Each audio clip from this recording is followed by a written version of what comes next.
The Eastern Cape Education MEC Fundile Gade has visited Amathole East in the rural Cafutweni area to try to quell a crisis of killings in the village, which have caused some schools not to operate normally. Learners and educators are said to be living in fear of who might be killed next. For more, we're joined on the line by Eastern Cape Education Department spokesperson Vuyiseka Mboxela. It's good to have you. Thanks very, very much for talking to us.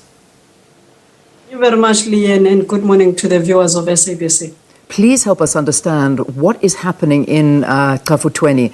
Is there a pattern of what we can call a killing spree in the village? We could suspect that, Leanne, because there is a very worrying trend in that area where there are people who are killed for no apparent reason, and some of those are women that wouldn't have had a fight with any person, and some of those people is people that are known around the village for being quiet people. It is also reported that as we were there with the MEC yesterday, there was also a funeral in the previous week where 3 people of one family were killed. And I can confirm that the provincial police commissioner was there, and she made an indication that out of 26 people that were questioned by police in that area, 6 of them are closely related to the crimes that are taking place in that area. And I can confirm, Leanne, that indeed our own schools are affected, because in that area we've got 4 schools, and amongst the 4 schools that we also have a high school called Dadamba Senior Secondary School. And given the work that any high school would do, you'd expect it that sometimes they take morning classes, they take afternoon classes. They're unable to do that now because of the fear that the community is facing. And it was also reported yesterday that there was a person that had his car taken by people in Gade. So it's a very worrying situation, and it is something that has been taking place as of last year. But now it has escalated to a point that the Xhosa Kingdom, led by King Ahlangene, took a decision that all stakeholders involved, including communities, must meet in one place and define what needs to be done in trying to solve the situation in their own area. This is quite worrying. It really does sound like quite a scary situation. Let's try and get a little bit of an understanding as to when this actually all started.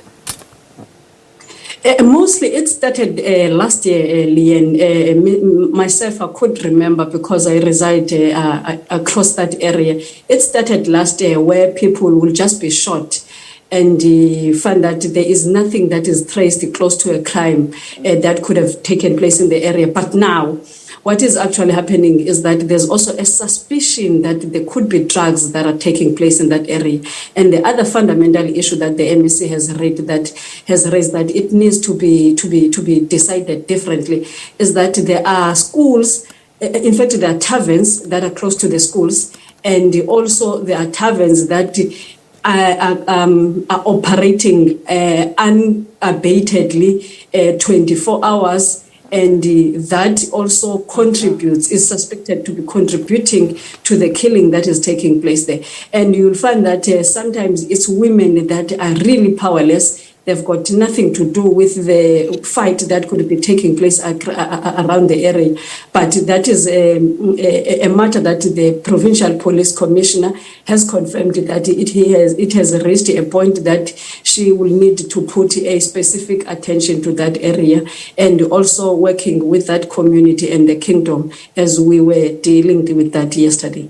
How many people have been reported killed so far?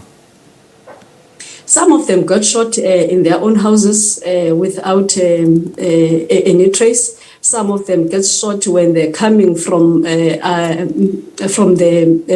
grazing land, because that area is very good in grazing land.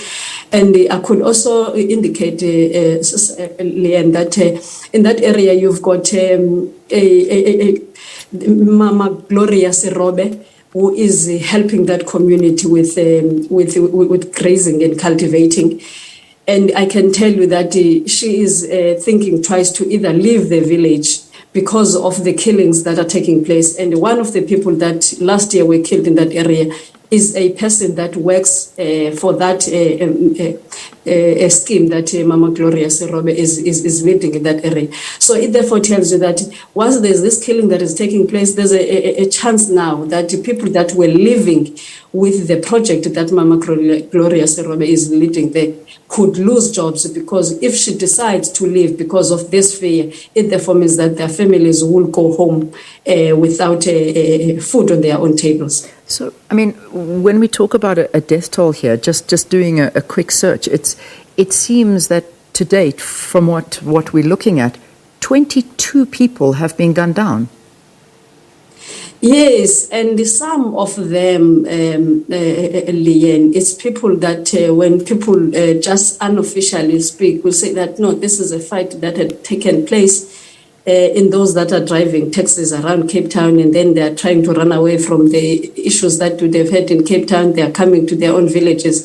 But what worries more is that all of that is affecting school, and all of that is affecting poor women who would be having nothing to do with whatever that is happening in some taxi industries in Cape Town.